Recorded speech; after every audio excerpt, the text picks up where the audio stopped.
It's been 26 years since a Virginia woman went missing while on a Caribbean cruise. Welcome to Watch Mojo, and today we're looking at terrifying photo, audio, or video recordings that were left behind following a person's disappearance.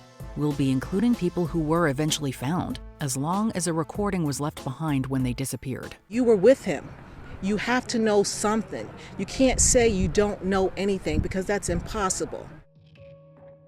Daylenn Pua. It's been more than a week since a teenager from Hawaii Island went missing on Oahu. And although the official search is off, his family and even strangers are searching on. In February 2015, young Daylenn Pua ventured up Hawaii's infamous Haiku Stairs, a very long and very steep staircase that shoots up the Ko'olau Range on Oahu. These steps used to lead to a Navy facility and were off limits to the public by the time of Pua's disappearance owing to safety concerns. Pua sent photos to his grandmother while on the hike, and one of the photos reportedly shows a mysterious figure crouching in the lush grass near Pua. The young man was never seen again. Some believe that this figure is responsible for his disappearance, while others think that it's a red herring, and that Pua simply slipped and fell on the treacherous stairs. It's been really hard on our family. Okay, you know, you got all the love and the support from your family, from here in Oahu, all over the world, and back home. So come home, okay? We are waiting for you. Kayelyn Louder. Investigators say your sister left her condo in the pouring rain, no shoes, just shorts and a t-shirt. On September 27, 2014, 30-year-old Kayelyn Louder called 911 to report suspicious activity, claiming that people were fighting in her complex and that someone was trying to break into her condo. Police found no evidence of either claim. Hours later, Louder was captured on video walking barefoot in the rain, leaving her condo without her keys, phone, or belongings. Louder was then considered missing for 2 months until her body was discovered in the Jordan River, about 5 miles from her home. An autopsy found no drugs in her system, and her death was ruled inconclusive. Some believe that Louder was experiencing a mental health crisis, while others suspect that she may have met with foul play, though no strong evidence supports this. She called 911 earlier in the day before she disappeared and said, I think somebody's trying to break in to my condo. What do you know about that? And why on earth then wouldn't police immediately assume when she vanishes later that day that it's foul play? Because apparently they can't say for sure it's foul play. Come on. Samantha Koenig. We did spend a fair amount of time talking about his crimes and his offenses as well, and those times were definitely very chilling to hear him talk about what he's done. This 18-year-old was the last confirmed victim of serial killer Israel Keyes. On February 1, 2012, Koenig was working in an Anchorage coffee stand when she saw Keyes approaching. In the shop's CCTV footage, Koenig can be seen panicking before Keyes forces her out of the stand. The two are then seen walking towards Keyes' car, and that was the last that anyone saw of Koenig. Keyes later released a photo of the teen with a newspaper demanding a ransom, but this was merely a ploy. In reality, Koenig was already dead, and Keyes had taken a staged photo of her corpse with an old newspaper. Keyes later confessed to the murder, and the FBI found Koenig's remains in Alaska's Matanuska Lake. He talked about the rush that he got out of it, the adrenaline and kind of the high from doing it, and I think, unfortunately, I think he enjoyed what he was doing.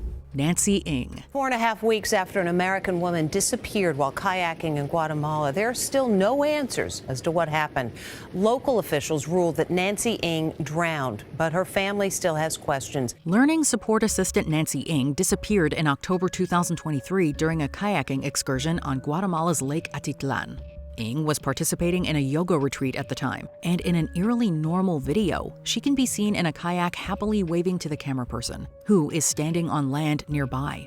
Unfortunately, Ng disappeared on the water and was never seen again, this wave serving more as a chilling gesture of goodbye. According to reports, Ng and another participant, Christina Blazek, separated from the main group during the excursion, and the waves turned choppy as the weather shifted. According to Blazek, Ng left the kayak to go swimming and was quickly taken by the waves, although she is still officially labeled a missing person. That final haunting video of Nancy was taken right there behind me, only about 20 yards away from where she rented the kayak. Kris McCandless. Here, take these. They'll keep your feet dry. If you make it out alive, give me a call. The story of Kris McCandless is a popular one, having been immortalized through the book and movie Into the Wild. An amateur outdoorsman, McCandless traveled to Alaska in April of 1992, hoping to hike the Stampede Trail and live off the land. Unfortunately, he subsequently disappeared. After 5 months of silence, a hunter found McCandless's decomposing body in an abandoned bus, which was once used by remote road workers. Authorities quickly found a journal that McCandless was using to document his final days and a number of photographs which chronicled his deteriorating condition. One particularly chilling photo sees the thin and frail outdoorsman waving to the camera and holding a sign that reads, "Goodbye and may God bless all." What I see now.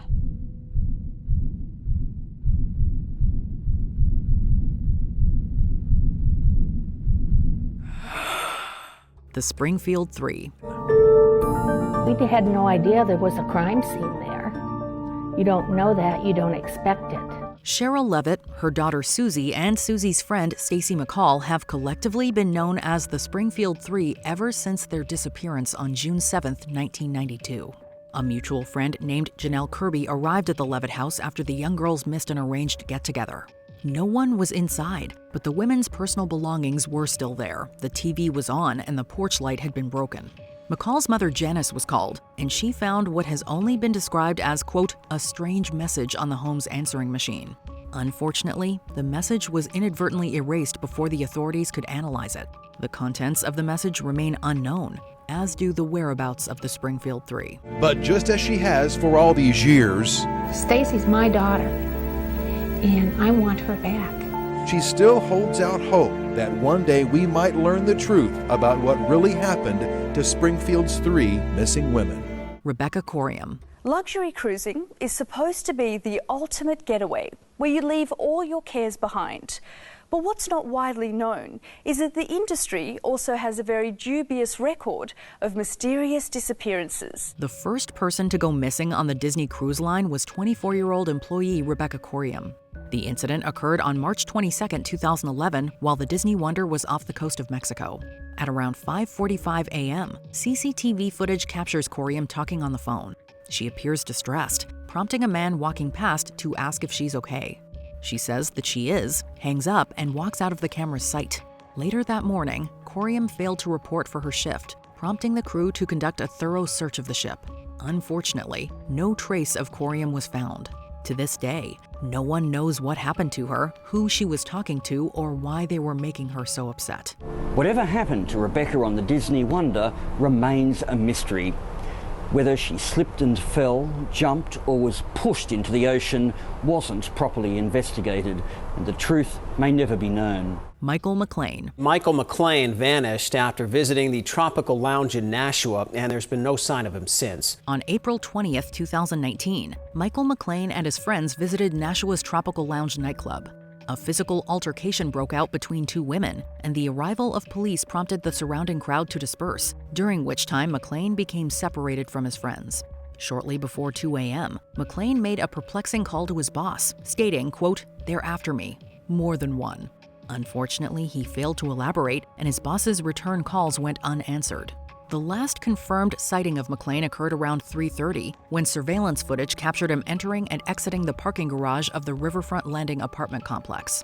His movements after leaving the garage remain unknown, and no one knows what the creepy message to his boss was supposed to mean. Michael had a lot going for him. Michael still has a lot going for him. So for someone to just up and disappear, this is not Michael. Leah Roberts. I found out that her car had been found.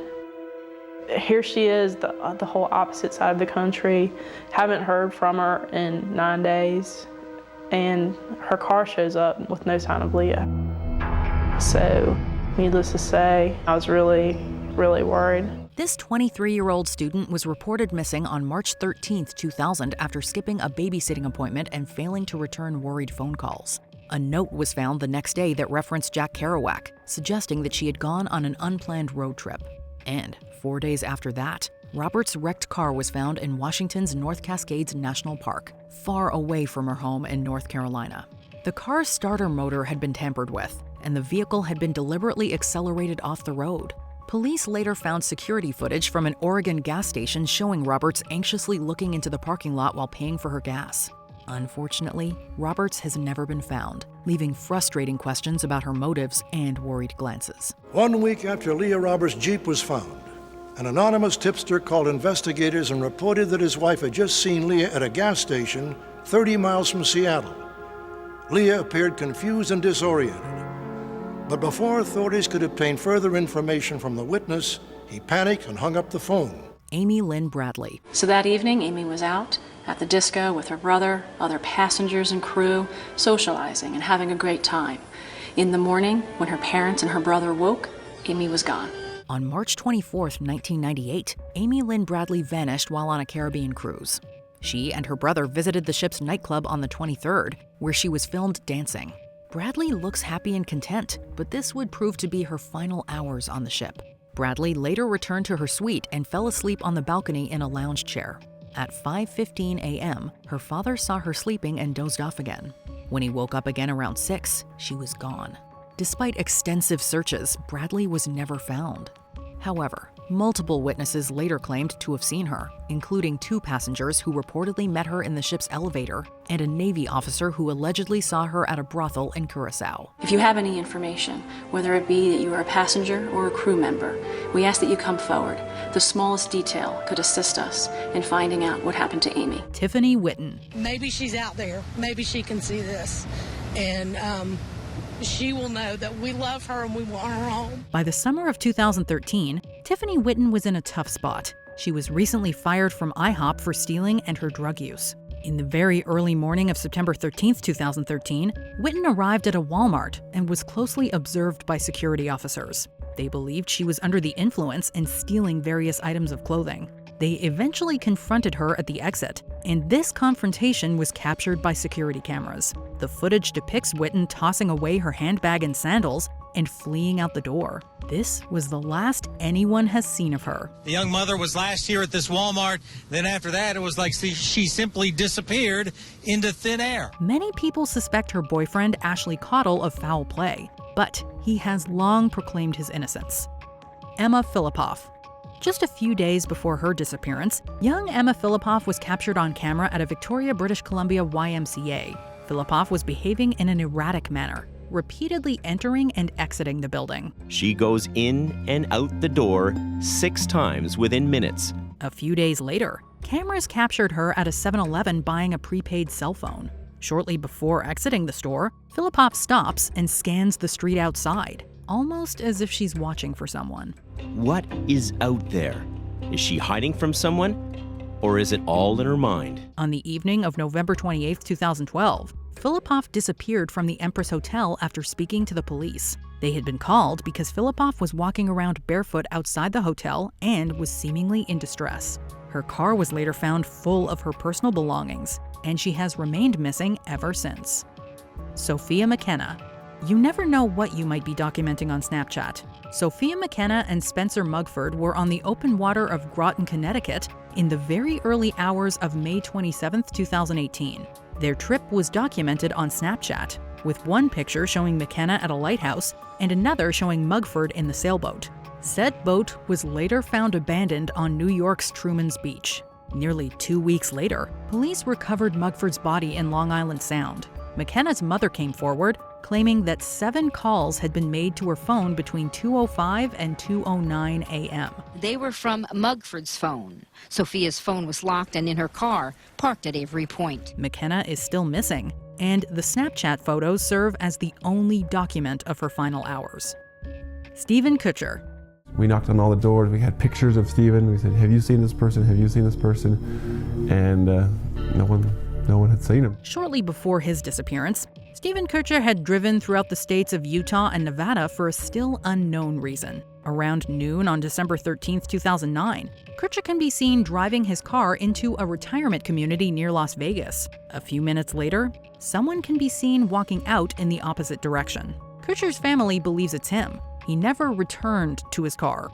Like his long car rides, no one knows why Koecher was in Las Vegas, let alone that specific neighborhood. Why? Where? What got you there? What happened? There's a lot, but the one question is, are you comfortable? Are you safe? Are you at peace? Later that day, his cell phone pinged a tower located about 10 miles northeast of the retirement community. Koecher remains missing, and he left behind a ton of confusing clues that have only served to frustrate investigators and family. Abigail Williams and Liberty German. Sometimes missing people are found, but not in the way we were hoping. Young teens Abigail Williams and Liberty German went for a hike on the afternoon of February 13, 2017. They failed to meet a scheduled pickup and were declared missing at 5:30 that evening. Tragically, their bodies were found the next day.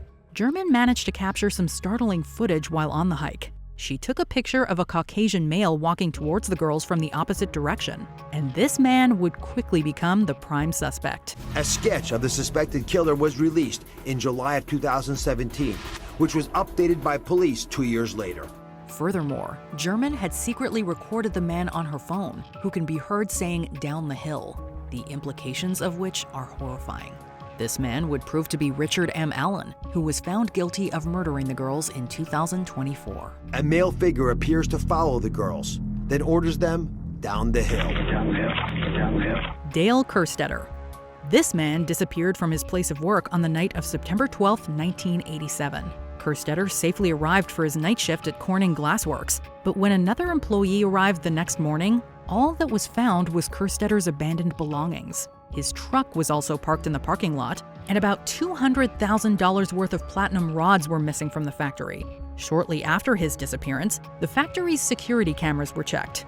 In the footage, a masked man can be seen talking with Kerstetter before escorting him away, his hand directly behind his back. First I thought, well, obviously this person, there's been some foul play. Dale's involved in foul play, and he probably is missing. It also discovered that this mysterious man had stolen the platinum rods from their kiln. Then I was extremely anxious because at that time I realized that not only did we have a missing employee, there was a good possibility that we had missing platinum in the plant. It's still unclear what exactly happened to Kerstetter. Anthonette Cayedito. The mother of Anthonette Cayedito faced every parent's greatest fear. On the morning of April 6, 1986, she went to wake 9-year-old Anthonette only to find an empty bed. I didn't start panicking until we checked with all the neighbors, went to every house, and nobody had no sight seen of her. The police were immediately called, but nothing came of the investigation. The Gallup Police Department received a horrifying phone call 1 year after Cayedito disappeared. Okay, whereabouts in Albuquerque?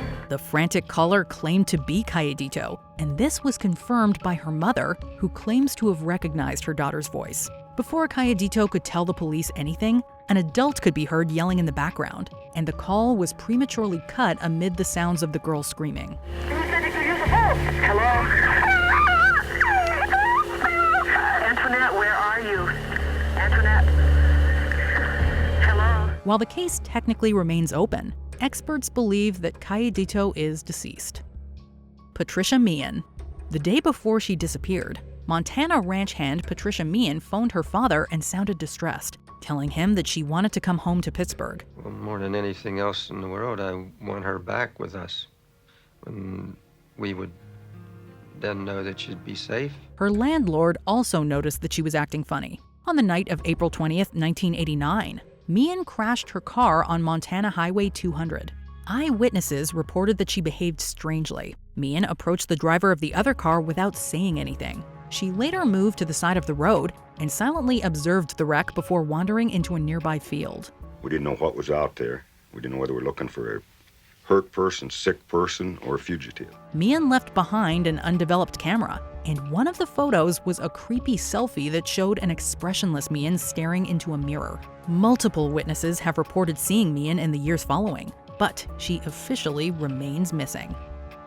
Elaine Park.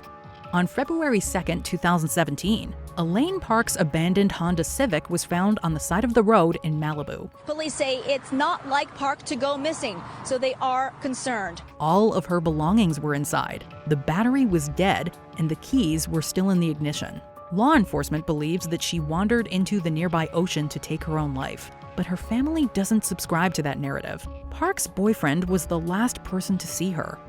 He said she just kind of got up and seemed stressed and left. He said that she didn't really explain herself in terms of, why she got up and left so suddenly. She slept at his place on the night of January 27th, and he told investigators that she had suffered a panic attack at about 4 a.m. 2 hours later, Park was captured on home security footage walking to her car, the same car that would be found abandoned just a few days later.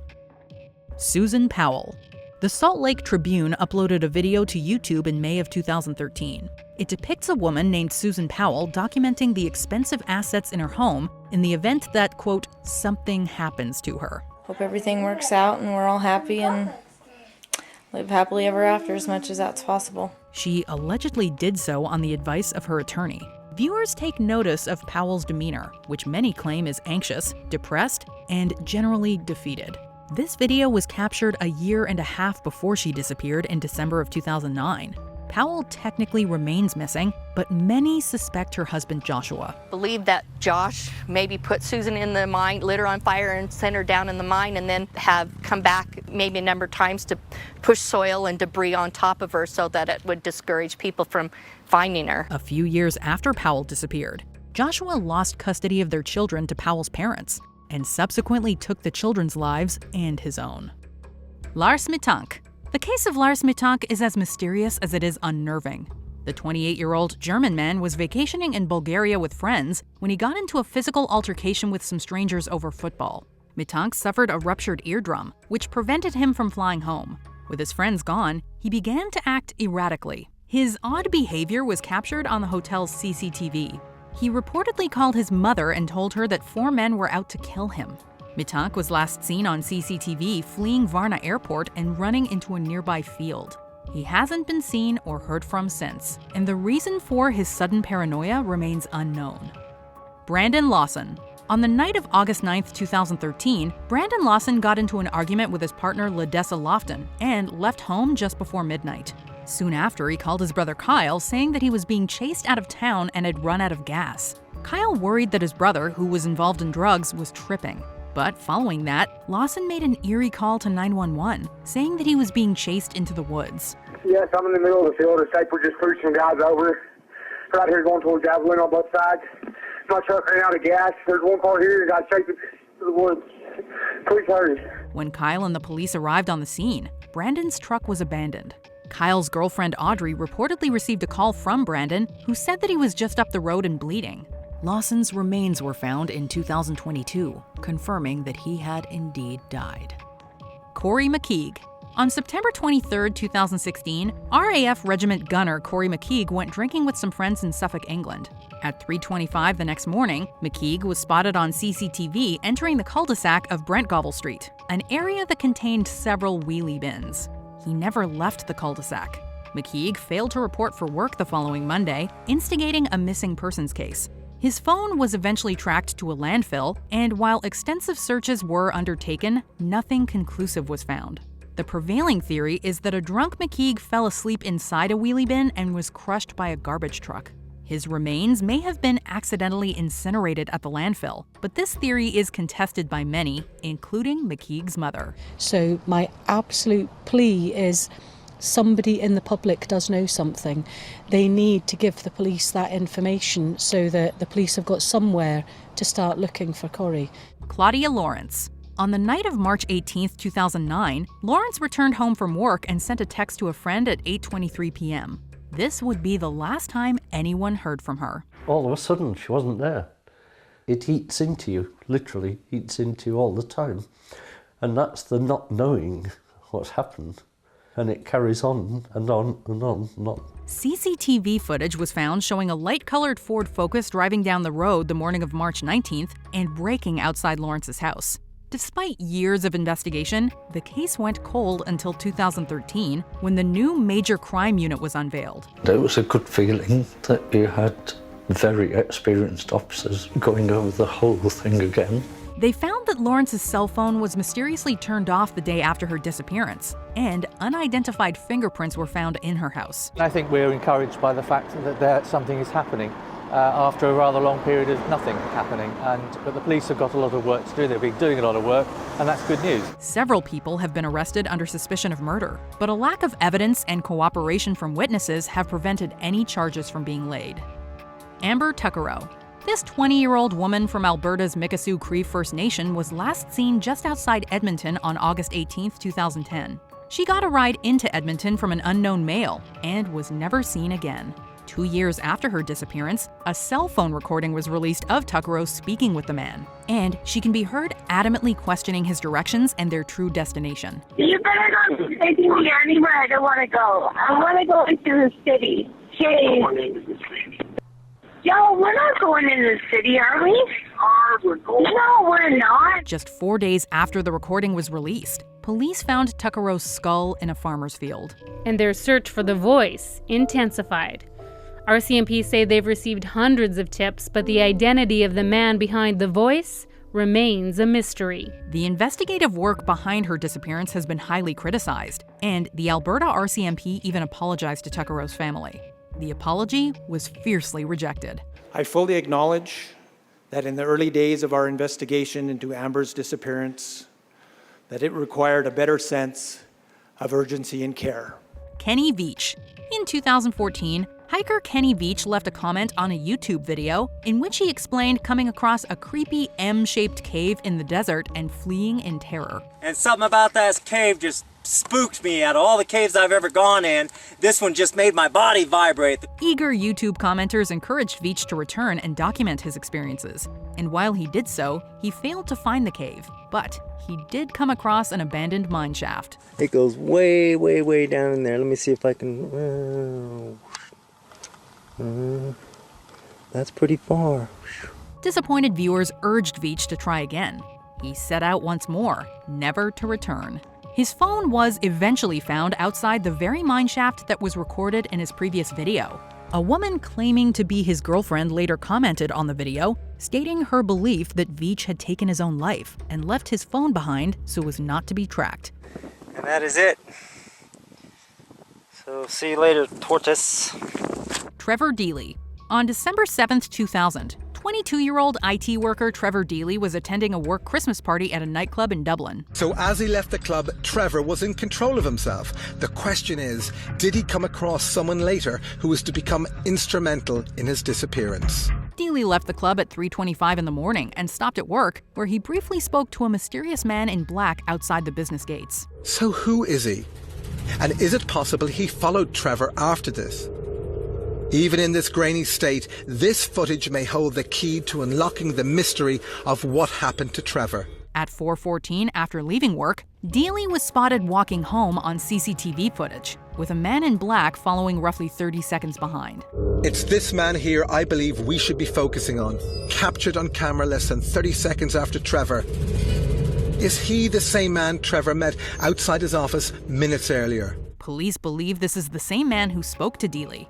Unfortunately, that was the last known recording of Deely, and the case has since gone cold. In December 2023, Deely's brother confirmed that police had identified and spoken to this man and had cleared him of all involvement. He is also not the same man who was speaking to Deely outside of his office. Despite these revelations, Deely remains missing. Brian Shaffer. In 2006, Shaffer was a medical student at Ohio State. On the night of March 31st, Shaffer and his friend William Florence went bar hopping to celebrate spring break.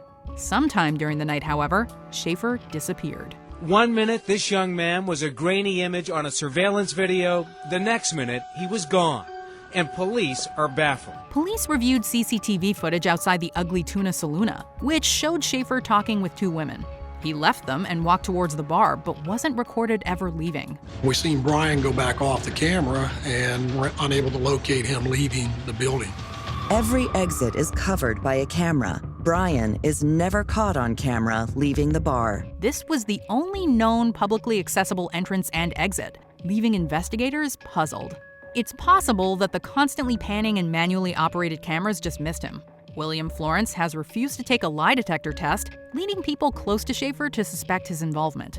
Some believe that Shaffer is dead, while others think he ran off to live under a new identity. Foul play has never been ruled out, nor has the fact that Brian maybe just took off. the stresses of life, med school, and losing a mother to cancer. Henry McCabe. On the morning of September 7th, 2015, Corrie McKeague received a horrifying voicemail from her husband Henry. It features what sounds like menacing growls and human moaning before a voice is heard saying, "Stop it." Henry McCabe was quickly declared a missing person. The last person to see him alive told investigators that he dropped off McCabe at a convenience store following a night of partying. McCabe remained missing for over 2 months until his body was found in a lake roughly 6 miles from the convenience store. The weird thing is that the medical examiner found no apparent injuries on McCabe's body, leading many to question the source and reasoning for the eerie sounds captured on voicemail. I try to picture where he was, what it might have been like, what circumstances would have made him sound like that. Before we continue, be sure to subscribe to our channel and ring the bell to get notified about our latest videos. You have the option to be notified for occasional videos or all of them. If you're on your phone, make sure you go into your settings and switch on notifications. Kris Kremers and Lisanne Froon. These two young Dutch students set off on a hike in Panama on April 1st, 2014. With them was a dog that belonged to restaurant owners they'd befriended, but the dog returned alone. 10 weeks later, Froon's backpack was discovered by a riverbank with her camera and both women's phones. Both had tried to call emergency services on the first day of the hike. A few days later, Froon's phone died, and someone entered false PIN codes into Kramer's phone. More attempts to call emergency services followed. The digital camera contained photos of their hike, but also 90 flash photos from the pitch-black morning of April 8th, one showing the back of Kramer's head. Sadly, the women's bones were later found scattered along the riverbank. It remains a tragic and baffling mystery to this day. Do you find these videos creepy? Let us know in the comments below. Her friends and family are still waiting for her to come home.